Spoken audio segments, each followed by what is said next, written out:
jab, uppercut, leave you laid out on the floor. Try to duck and roll, hit and miss, now you counting stars. Should've practiced more, should've hit the mask, get out there more. Claim that you're the best. You gotta show me, son. Actions over words, baby boy. Is you real or what? Talking way too much, world come. Back sports, talking way too much, world come. Back sports, talking way too much, world come. Back sports,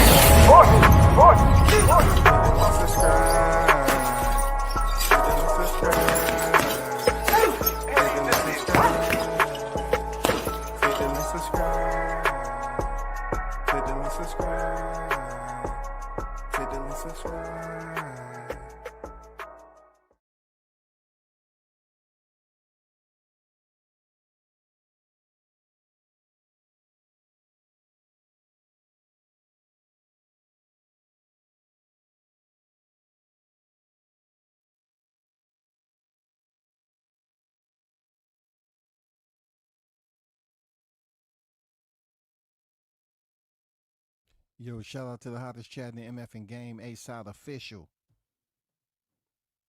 WCS back in. What's good and salute. I know it's been a minute, 2 or 3, but we back at it. I want to first send my condolences to Hall of Famer champion George Foreman. He has passed, one of the legends of the sport of professional boxing. You know what I'm saying? He's been in there with some of everybody that you can name. You know what I'm saying? We already know the usual. You know, we can mention Shannon Briggs, Michael Moore, Tommy Morrison. You know what I'm saying? Jimmy Ellis, Evander Holyfield, Muhammad Ali, Jerry Cooney, Burt Cooper. You know what I'm saying? He had a total of 80 plus fights. You know what I'm saying? Record 76 wins, 5 defeats, 68 by way of KO. George was at slugger. He was that slugger. Standing at 6'3", 78.5-inch reach, y'all. He hosted an 89.47% when it comes to the knockouts. Man, he contended in the heavyweight division with all the lines. You know, his last fight was November 22nd, 1997.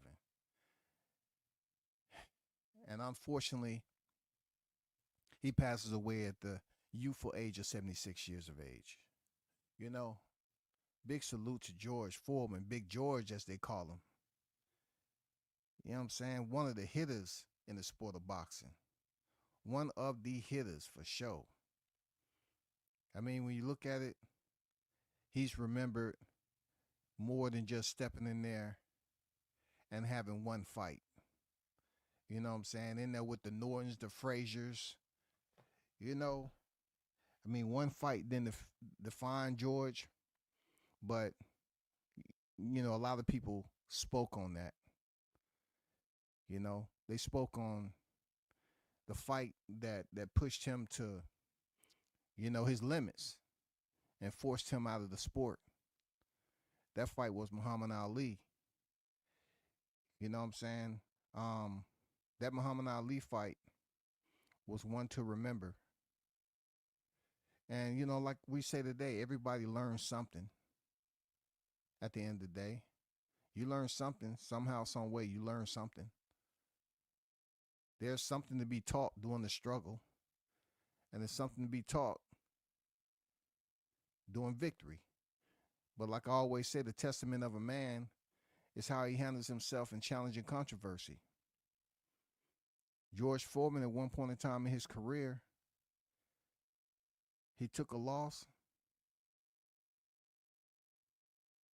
and he left the sport for 10 years, y'all.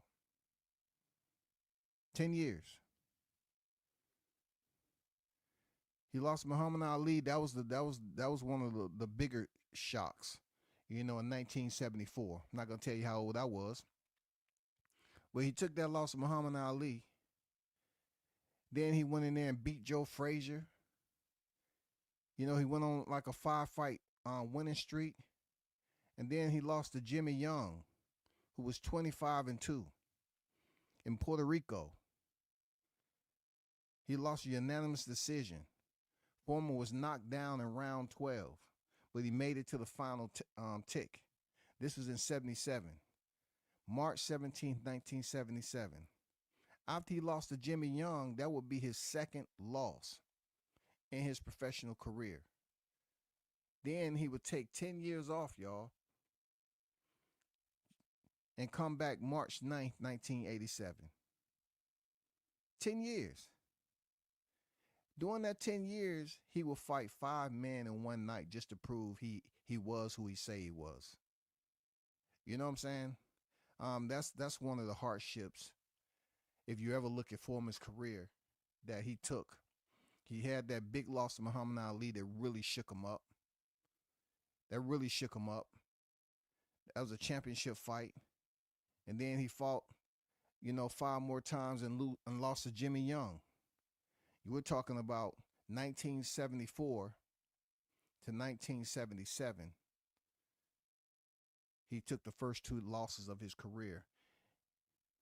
And then he didn't come back to March of 1987 to resume his career. But, salute to Big George. You will be missed. Prayers and condolences. Much respect. You was always a warrior.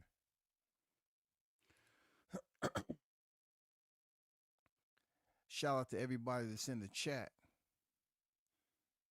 BG is in the building. Bud gonna stop Canelo. What it do, man?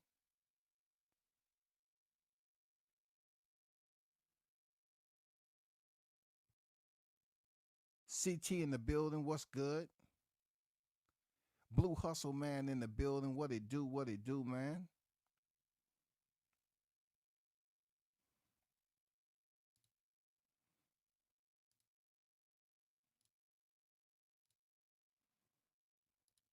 Let's get down to the Hot Grease Chronicles, man. So as you all know, Boxing Talk never stops, as always. It's been a minute since I did the Hot Grease Chronicles, but that doesn't mean my support for Terrence Bud Crawford has wavered in any shape or form. I'm still out here. Yeah, I took a little time off and try, I've been talking boxing and other social media platforms. But what we still know that's current is that Bud Crawford still have haters. And when you can go out there and talk your shit to these haters, they feel some type of way, man.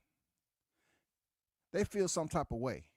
Hey, look, I enjoy having intelligent black people around me, especially when we talk about boxing, because look, if I'm able to learn something, like I always say, man, that's how I get more and more educated.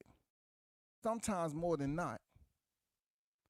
I hear my people that want to feel some type of way when you are able to shift gears and express yourself at a certain speed limit, or you have a certain depth of knowledge that you can swim and snorkel in these boxing aquatics, man.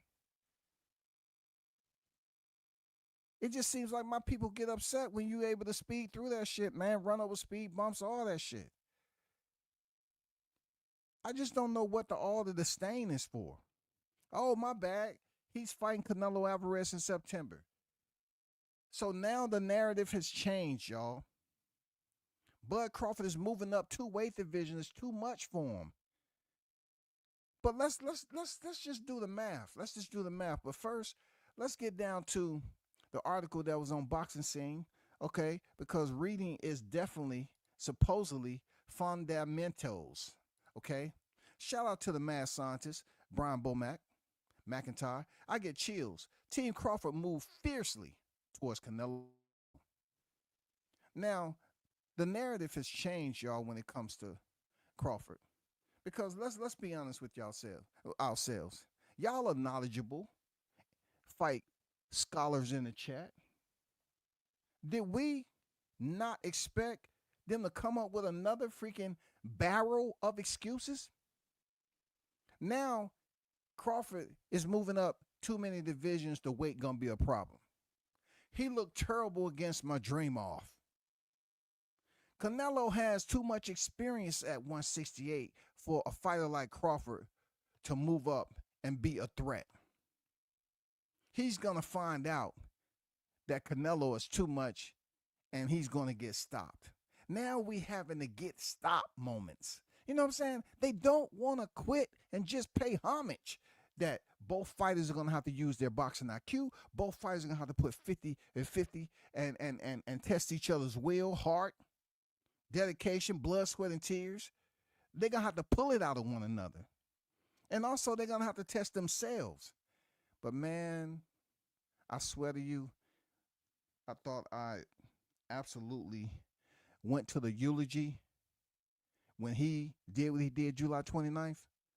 I thought when I attended the eulogy that all these little boxing phrases and bias-ass narrative and excuses was buried, y'all. I thought that shit was gone. I even went to Home Depot and I volunteered my efforts to go out there and dump some more dirt on that mug. I actually put some dirt in my shit, took it over to the site, and goddamn dumped some more dirt. I wanted to make sure that shit was packed. I wanted to make sure that shit was packed tight. Because I knew Crawford still had some haters out here in 2025. They was going to try to goddamn blossom. They was going to try to damn make their way back up topside from being in the bunker since 2023, goddammit. They're coming back up to get some fresh air because now they feel like since Madrimov didn't get it done, they think because Bud is not taking a tune-up fight, this would be to his detriment, y'all. Hear me when I'm talking to you now. Let's get to the article. Las Vegas, yes, the biggest fight of the year between fellow 4 division and previously undisputed champions Terrence Crawford and Canelo Alvarez is still more than 5 months away. Alvarez prepares to recapture the IBF super middleweight belt against champion massive underdog William Skull May 2nd in Saudi Arabia. That will again make him the divisional undisputed champion. Nebraska's Crawford, 41-0, 31 knockouts, is dedicated himself to moving up 2 weight divisions, or 2 weight classes, while preserving his punishing ring craft. Preserving, I like that word, Lance Pugmire. I like that word, preserve, because that is one of the argumentative line of defense. When they want to start crying, bitching, and moaning, this what they bring up. It's too much weight. A lot of these cats, they gain 14 pounds easy in the winter. And that's just from goddamn gnawing down glizzies. Yeah, give me some coleslaw. Put some pork and beans on that motherfucker. Yeah, ketchup, mustard, put some relish on that shit. Yeah, by the time they finish putting all the condiments on that glizzy, you can't even see the motherfucker no more. That shit is saturated. It used to be a bun right there. The bun is even saturated. It's down there, goddamn trying to catch his breath. They always have something to say. But I like what Lance said, he's preserving. So therefore, they mad that Crawford isn't willing to take a fight just because Canelo Alvarez is. During that time, Crawford is what? Maximizing his training to properly prepare himself to step in at 168 pounds, to be able to have the coordination, the agility, the versatility. Because we know Crawford, in his heyday, he had pretty decent foot movement. We also witnessed July 29th, how he had very great foot movement, how he was able to box coming forward, how he was countering Errol Spence, how he was pivoting out and being defensively sounded from Errol Spence's combinations. He was able to get the job done. It goes on, the fact that arguably the sport's most compelling legacy fight since Mayweather-Pacquiao is on the books. Mayweather-Pacquiao is on the books. Likely bound for a stadium in the Southwest means it's a good time to check in with Team Crawford and see how the early preparations are faring, okay? They wanted to check and see how the early preparations are faring, all right? In quote, things are going great. We just taking a little bit of time as we incorporate the things we need to incorporate. We've got plenty of time. And that's what I'm proud about. We got time to our side to prepare for Canelo. Crawford trainer Brian Bomac McIntyre told Boxing Scene in a conversation on Thursday. That might sound generic, but that's the most important thing, that we've got time on our side. They got time on their side. Oh, Team Crawford has time. Listen to when I tell you. They got time, y'all. It might sound generic, but they got time on their side. You know what I'm saying? They got that time on their side. It goes on to say Crawford, the former undisputed 140-pound and welterweight champion, has only fought once at junior middleweight, winning the WBA belt in a demanding August bout against then champion Israel Madrimov that forced him to win the final 2 rounds to eke out a decision. Now, I don't agree with that, Lance. I don't agree with that EKE. Echo Kilo Echo. I don't agree with that eke. Come on now. What are you talking about? Last 2 rounds like it was close. Did you get a fight, confused? Did you drop your focals in a goddamn bowl of soup?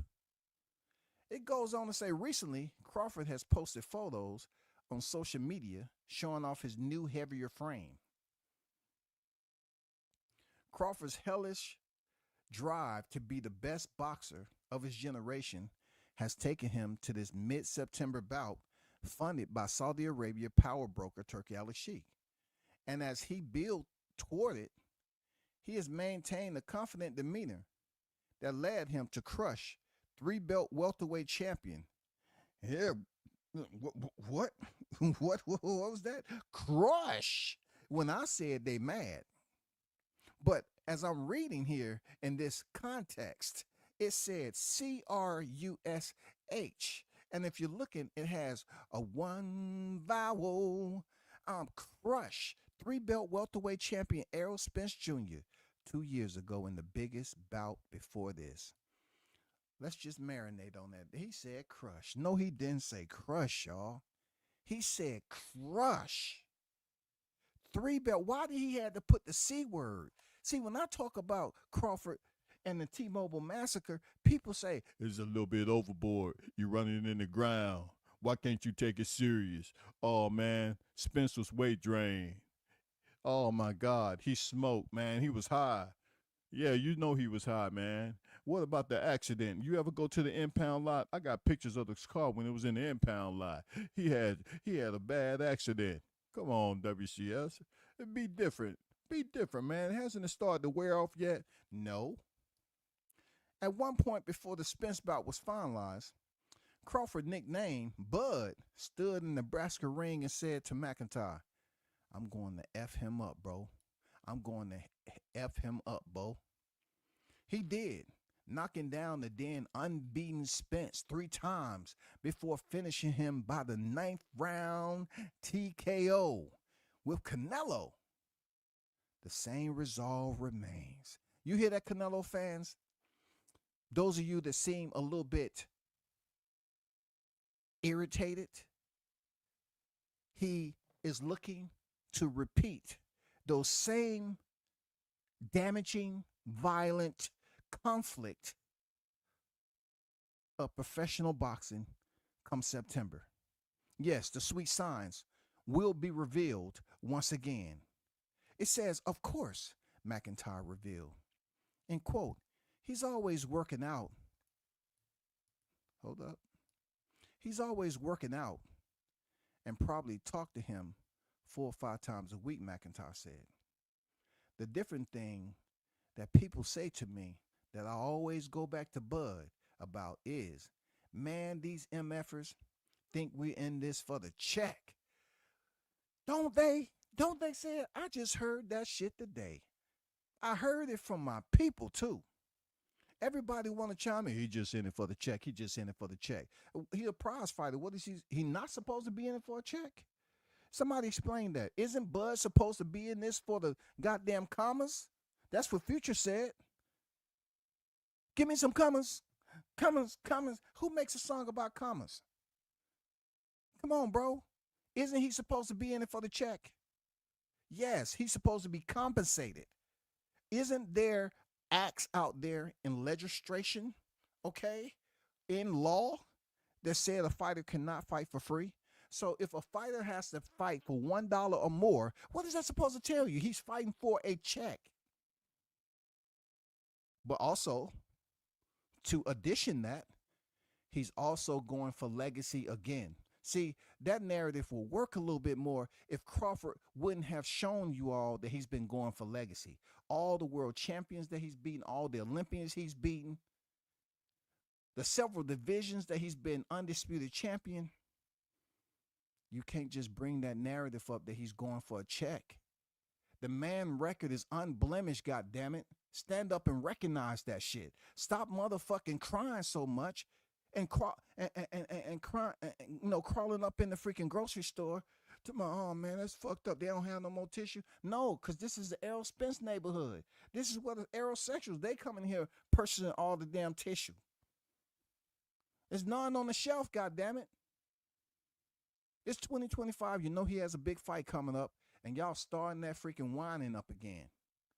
You're trying to come up here and talk about, well, Canelo at the end of the day, he's faced more credible opponents, and, you know, he has more fights. You're right. But you know what, fight fans? You know what I'm hearing? I had an individual today that may know a little bit about boxing.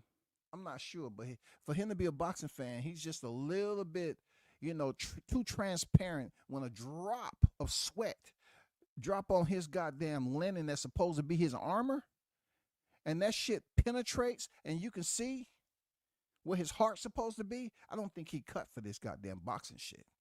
I don't think he's cut from the boxing shit. For real. I don't think a lot of these cats are cut to handle the truth about the reality of what Crawford's been able to do. But you know, when it comes to these Canelo fans, they always want to highlight how many knockouts that he have. But yet when WCS remind them that he took a vacation in Mexico and he climbed the ladder in Mexico, they want to feel some type of way if they're Mexican. I'm just talking boxing, bro.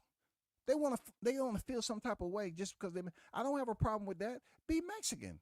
But when it comes to boxing talk, it's always going to be some type of weather that you wasn't prepared for. If you come here think it was going to be sunny, slight breeze, birds chirping, no, that's not boxing talk. Boxing talk is going to bring you an overcast. It's going to be a bit chilly. Okay? You're not going to hear no birds chirping. That's the way boxing weather is. That's the way the debates go down in boxing. And you need to understand that Canelo, at one point in time, with all those freaking wins that he was campaigning, when he started 15 years of age, you got to throw that shit in there. He's been boxing since he was 15. Even Mike Tyson know that. He almost broke his back when he was boxing at 15. It was spinal. They sit up there and want to bring up him boxing at 15. No, we're talking about the Ragu Tour. Shout out to the Ragu Tour. Canelo went on a Ragu Tour. Fighting goddamn 4 times a day sometime. Who knows? But you can't include those fights that he had in Mexico to validate your argument against Crawford. Let me continue to go. Bro Max said, man, F them, Bo. Crawford said, F them, Bo. Crawford replied, we're going to beat this guy. I know he is, bud. I know he is, McIntyre said back. Yes, I had to take a little time to reiterate that we're talking about my people. When they say, I know he is, but I know he is. They are for certain and sure that they're going to win the fight. Now, we don't need anybody else to supersede or try to convince us that Bud's going to go in there and beat Canelo. One thing about what I know about Crawford fans, we are sure within ourselves and what we talk about leading up to a fight, especially the biggest fight in boxing right now, we keep it G. We keep it solid and we stand on all 10 that we know what Crawford's gonna do. We don't really talk about Canelo like that. We already know who he is. We already know what his accolades consist of. It goes on to say McIntyre has a couple more big fights to prepare his other fighters for, including Keyshawn Davis' first lightweight title defense and Lester Martinez Pro Box TV main event Saturday in San Bernardino, California. But I'm licking my chops at this September fight because I want to prove to the world, again, that we're the best team out there, that Terrence Crawford is the best MFer out there, McIntyre said. That's what McIntyre said. He want to prove that Terrence is the best MFer out there. You know what I'm saying? Are y'all going to be mad at McIntyre again? Huh? You going to be mad at what Bomac has to say? Don't stress yourself out of something you can't change. The man is the mad scientist. It goes on to say, this ain't no effing money fight. Everybody might be looking at it like it's the money, but no. Bud gonna beat this MFer's ass, dog. Watch. Let's dance to the rhythm. And dance, dance, dance, dance, dance to the rhythm. It's gonna be some celebratory dancing going on. Like we know how, goddammit. We're not gonna bring the goddamn boats down the avenue this time. This is gonna be different. It's not gonna be a fish fry. Oh, this is gonna be different. We're gonna have a fiesta. Viva la America. Yeah. We're gonna have a fiesta. And we absolutely are going to get intoxicated. It's gonna be a celebration like no other, goddammit. I just can't wait. I'm taking nothing from Canelo. I take nothing from that young fellow. But man, when Bud's on that different level, it's all about being great with him. It's not about the money. He got money, great money, investments. But this cat wants to be great. And this is the icing on the cake. He's going to do it, dog. I swear to God, he's going to do it. Hey, man, a lot of people are going to say that they just talking it. And the more you talk about it, the more certain you become.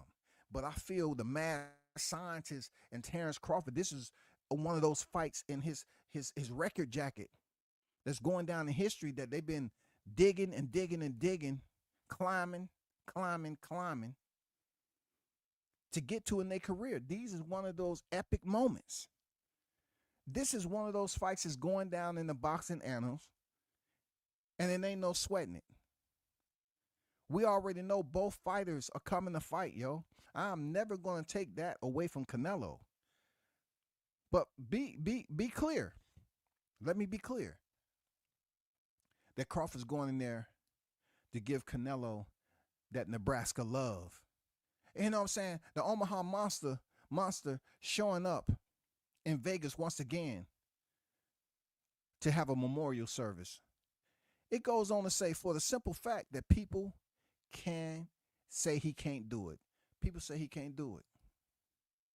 You know what I'm saying? People say that Terrence Bud Crawford, he can't do it. Don't we hear a lot of that Bud fans? Don't we? We hear a lot of that shit. That Crawford's too small. Crawford's too small. How many times that they have to be reminded that it's okay to understand that in the sport of combat, your opponent isn't always within your weight range. You may have to step up and challenge yourself to fight someone bigger. That's just the way it is when it comes to self-defense in general. So it's good for fight fans to get comfortable, because as you go back in time, let's just pick a year randomly. I don't want to really sound like it's information that I already have. Okay, let's just randomly pick a year. Let's say 2023. Okay, when the last time when a fan base got so comfortable and experienced an absolute nightmare? Y'all remember that? They experienced an absolute nightmare. That was one of those Sundays, man, where the churches were saying, I don't know what God has brought me, but today my pews are full. I am looking at the congregation, and there's some members I've never seen before. They're weeping. I don't know what they're weeping for, but I call upon the Most High, the Supreme Being, Father God. Whatever is in the hearts of these members I've never seen in my life, I ask that you dry those tears up, Father God, and bless whatever pain is on their heart, because they are weeping, Father God. And I ask that you bless their soul, relieve them all that stress and pain, so they can hear my sermon and give that offering, and more so give that offering. Okay? I'm just saying, bro. The last time we had some complacency with a fight of this magnitude was July 29th, when the Aerospin fan base thought they had a sure win. They pretty much put it out there that based off Yordenis Ugas, a fighter who has never faced Terrence Crawford on a professional level, nor did he come close to defending his championship against Crawford during the time both were active, reigning, seated champions. The Errol Spence fans was freaking bragging. They were saying to themselves, hey, at the end of the day, y'all remember? At the end of the day, he made Yordenis Ugas' eye bleed for 40 days and 40 nights. They was up here bragging. Spence is now considered the eye catcher. The eye collector. They deemed and tagged Errol Spence as the eye collector. He went in there and got a mouthpiece with an eye on it. He actually had two made. One had an eye, and one had a freaking a fish for big fish. Which one you think that he wore to the ring? Didn't he wear the one with the eye? He should have had one with a mask on it too. Because by the time Terrence reached the fifth or sixth round, it would have been better for him to put on a mask so to confuse the crowd. They didn't even know who was actually in there fighting still. Maybe they would have said to themselves, well, yeah, that was a good disappearing act. We are in Vegas. Where did Spence go? Is that the same guy with the mask on? Oh, okay, shit. I didn't know that. He started to look like his face was being, you know what I'm saying? He looked like a whole different person. And this is what I'm talking about. The moment in time, Crawford has been known to step up for the big fights. So when they was bragging about Yordenis Ugas, I guess they got a little bit too comfortable. I guess they was feeling real good about themselves. You know, their barometer of confidence was over. It was over the top. You know what I'm saying? Just like back in the day, those of you that know how a teapot sound, you know, you heat the water up and start the whistle. I think they was fully confident that July 29th was going to be that night. But now we're looking forward to September. September is when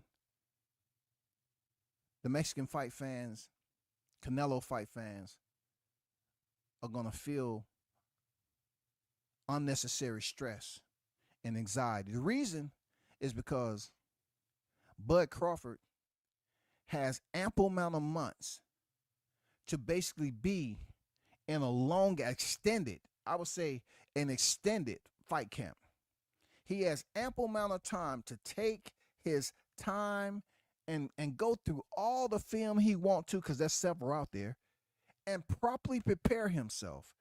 The 5 P's. Proper preparation prevents piss poor performance. Yes, those 5 P's. Shake 'em up, just like A.B. Dice. Bam! You bound to get your money, goddammit. It goes on to say in this article, McIntyre stirred in defense of his fighter. Follow a Thursday night dinner conversation among boxing writers in Las Vegas, in which one opined Alvarez has never confronted a fighter as smart, shrewd, and powerful in both hands. This little small-ish is what's going to carry Crawford through, McIntyre said. This small-ish, and I'm not going to mention what I mean, is going to beat Alvarez. Watch. Not all the heavy punching, not the setting him up. The difference is the fight will be all the small-ish you've got to pay attention to. I promise you, brother. I get chills. I get so excited about this fight. You know why? I want those fans to watch our work. Watch us work. Watch us work. And quote, the mad scientist zipped it up, put a tag on it. He said, watch us work, shawty. To all you Canelo fans out there, it's boxing at the end of the day. Watch us work.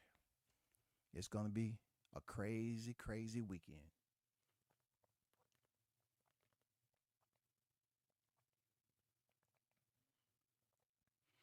It's going to be crazy, y'all. It's going to be crazy. I think y'all are, seeing an influx, a new membership coming over there, Canelo fans. I think them aerosexuals, now they getting a little bit of confidence to try to goddamn submit their new membership. Don't do it. They're going to jinx y'all. Y'all already got enough to worry about. Do not allow them to migrate into your colony prior to September's mega fight of the century. Just let them stay as they are, man. Let them roost wherever they at, hide out. Don't let them become a honorary Canelo fan with expedited membership approval. Don't do it. Stick with whoever's the Canelo fan. Stick with who you got. And then y'all go to the line of departure and cross over to the battlefield in September and cheer on your fighter. Because we're definitely going to be there. We're definitely going to be there. I love this fight. I love how money fight never pertains to Canelo, who just signed a 4-fight deal with Turki Al-Sheikh. It's amazing how money never is a topic of discussion with Canelo, except to say, oh, he deserves that money. For Crawford, he never made the money. Well, when I put it out there that Canelo's getting his highest paycheck, you have people out there that's absolutely being dishonest.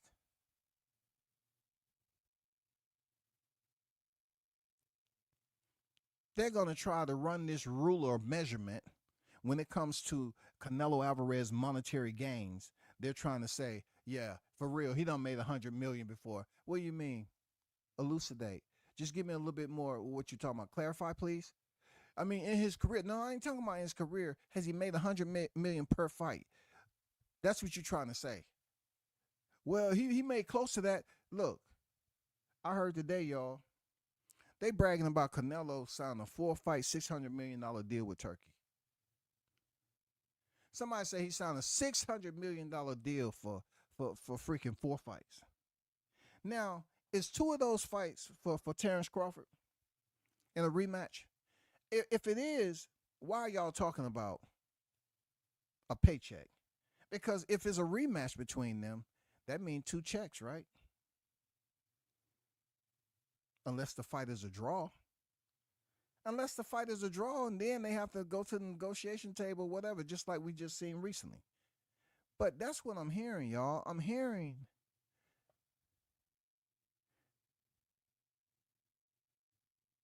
the wheelbarrow of excuses starting to come to the surface, y'all. They're bringing them from the depths of hell, and they want to bring them up for discussion, bro.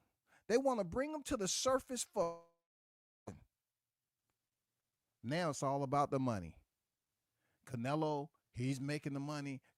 Turkey Sheik, he's paying Canelo more money than he paying Crawford. You know what I'm saying? Crawford's just in it for a payday. Crawford is the one who knew Turkey Sheik prior to Canelo ever being blessed with this, right? But people seem to think that Crawford gets no credit for knowing somebody with the likes of Turkey Sheik. And also, this 4-fight deal, they was trying to tell me, fight fans, boxing scholars in the chat, salute to the hottest chat in the MF game. You know what these fools trying to tell me? They was trying to tell me that when it comes to Canelo, he's gonna get over $100 million for fighting William Skull. Did you just hear what I said? These cats told me that Canelo is getting over $100 million to fight Skull in an undisputed fight now. When any one of you all are able to access those documents, retrieve, extract, please let me know. Can you shoot it to me? Can you shoot it to me, World Combat Sports in the IG? I would totally appreciate it. Because there's some people out here that's telling straight up, flat out lies. He's getting $100 million to fight William Skull because of a championship fight. $100 million now. Because of Turkey Sheik said that he signed Canelo to a $600+ million deal for 4 fights. If you have any more information in the chat, please let me know. I would truly appreciate the data that you have. If anyone knows the payouts of this upcoming fight with Canelo and William Skull, please drop it. Screen grab or something and drop it in IG or something like that. I would truly appreciate it. Now,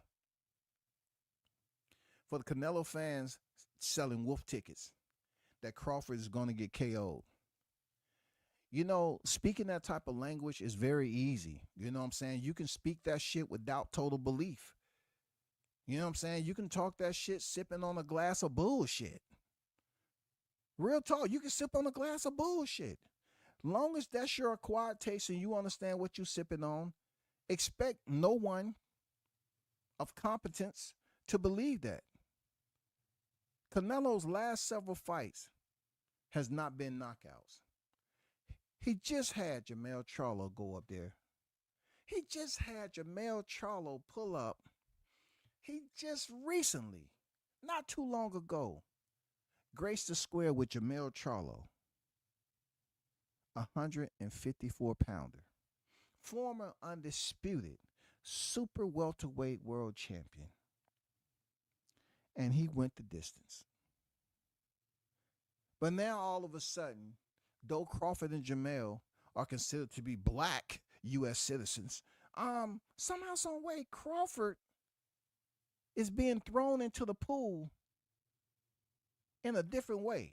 It's almost like people are bringing records that he was born prematurely. All his bones never properly formed. We supposed to have a 206, and Crawford has 154.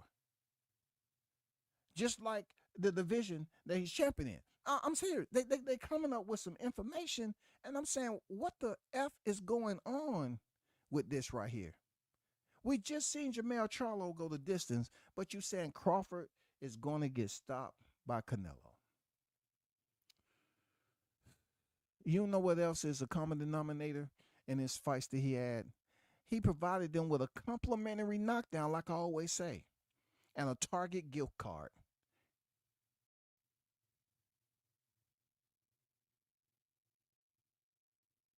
You feel me? One knockdown. The check is yours. With a prepaid card. That's all I need. One knockdown. That's Canelo. Everybody signed on for that one knockdown except Gennady Golovkin. Gennady was just a filler. Canelo provided him a third fight for a paycheck, somewhat like Fury did Derek Chisora. It really had no meaning, anything to it. Just, hey, get him a paycheck. You want to talk about paychecks. Why did he get paid for fighting Gennady Golovkin is the question. Then nobody. When I say nobody requested that fight. Nobody. Even the greats have passed. No, we don't request that. We didn't ask for that shit right there. We want to see great fights. We want to see why we was coming up. The great souls didn't request that shit. But he didn't get a one complimentary knockdown. But everybody else, John Ryder, Munguia, Jamel Charlo, Edgar Berlanga, all of them got one single knockdown complimentary of Canelo Alvarez. And then went to the final round. But now, the wolf tickets are out, y'all. These motherfuckers up here talking, hey, Canelo's going to stop him. And why do you say that? No, he's too small. He's coming up from 154, so it's impossible. Man, Crawford's always been at a lower division. Then you have them joints coming up here saying why Crawford never moved up and fought Canelo earlier. That seems like your brain is scrambled. Almost like the commercial back in the day, right? This is your brain. This is your brain on drugs. That's what it almost seemed like when you hear these cats ask these stupid questions. For real, that's what it sounds like to me. That's what it sounds like. Real talk. That's what it sounds like to me, bro. Your whole entire thought process.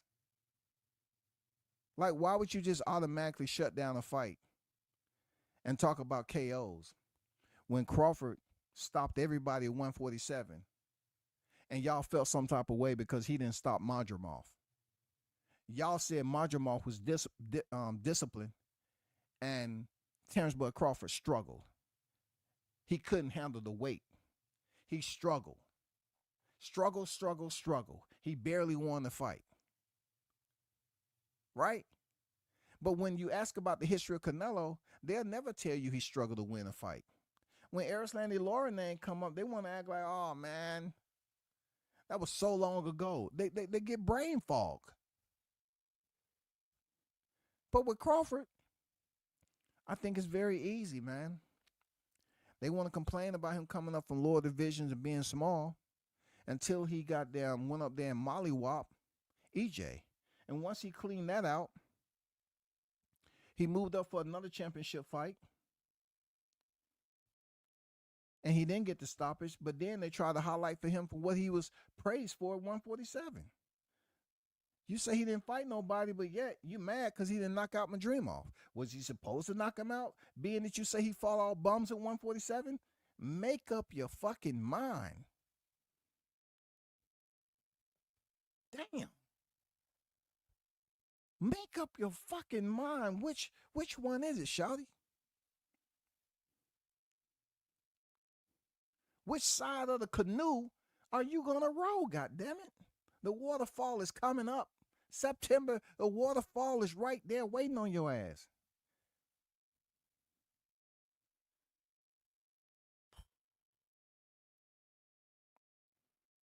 I want to give a big shout out to the hottest chat in the MF and game. There's so much going on. We have fights tomorrow. Yes, sir. We have Erickson Lubin returning. Very fierce freaking face off. We have Sebastian Fundora, one half of the Fundora team. The brother and sister dynamic duo. Both are unified champions. And I think Gabriel Fundora is the youngest freaking unified champion. Going in there against Cordell Booker. Brother, I salute you, man. I hope you do well. And I hope you're able to come in there and give your best work. And if the victory is there, I hope you're able to achieve it. It's going to be a tough night for you. It's going to be a tough night. But look, it's not impossible because Fundora has been beat already. He's been defeated already. It's not impossible. It's not impossible to go 12 rounds with him. You just have to get in there and make the proper adjustments when you find out, what type of offensive strategy that they're going to execute. I'm not sure. I'm going to be honest with y'all on Cordell Booker. I really am not sure on how this is going to play out for him. I'm not going back and talking about how he was knocked out in the first round by Ammo Williams. I'm not doing all that. I mean, that was back then. He should definitely be aware of how much danger this fight is going to be for him to pull off the victory. Real talk. We ain't talking about height. We already know what the height is. Fundora is not going to change. He's not going to get any shorter anytime soon. You know what I'm saying? That's going to be the way it is. Scott Nicholson and Shanika, hey, man, that should be a damn good fight. It's a lot of trash talking. She said she's not going to allow Scott Nicholson to run. We're going to see. We're going to see how these ladies clash, man. I like it. I like that matchup. I do. I like that matchup, man. Let's see how it all go down. You know what I'm saying? Of course, in common boxing news, it's always going to be, certain topics that's out there that people choose to freaking talk about or not. I didn't want to talk about Camboso. He got a last-minute replacement. It's really not anything I want to talk about because his opponent's last minute. Just like we seen with Shakur and Joshua Padley, it might turn into a very, entertaining fight, but I don't know, bro. I don't know. I don't know how this guy. One thing I can say about Camboso is he's been in there with some of the top names around his weight division. Previously. You know what I'm saying? He's been in there with some top names. Devin Dream Haney. You know what I'm saying? Lomachenko. Mickey Bay. I mean, he's been in there with some names. Teofimo Lopez. This is his fight to win. He should go in there and let's see how he gets it done. All right? I want to see Scott Nicholson versus Tiara Brown. Yeah, that's her name. Thanks, BG. Tiara Brown is her name. I call her the wrong freaking name. Appreciate that info. Scott Nicholson versus Tiara Brown is going to be live. I'm talking about that's going to be a live dog in the fight. You know what I'm saying? I mean, the worst thing about female boxers in general is not them. It's just when the fights get really turned up and the energy start to wound up, the 2 minutes is gone. The bell is ringing. You know what I'm saying? Just the bell ring. And then we just want to see the 2 extra rounds. Because it just seems like right when the damn 2 minutes is nearing the fight, the rounds is getting right where it should be. The temperature is rising. You know what I'm saying? It's starting to cook. I'm going to lead up there. Andrew Charles, salute to you. Toby Bartlett in the building, salute to you, bro. But, man, y'all hold it down. Continue to support. I appreciate y'all. Salute. And once again, rest in peace to George Foreman, the legend himself, man, gone at 76 years of age. You're in our prayers, brother. I'm out.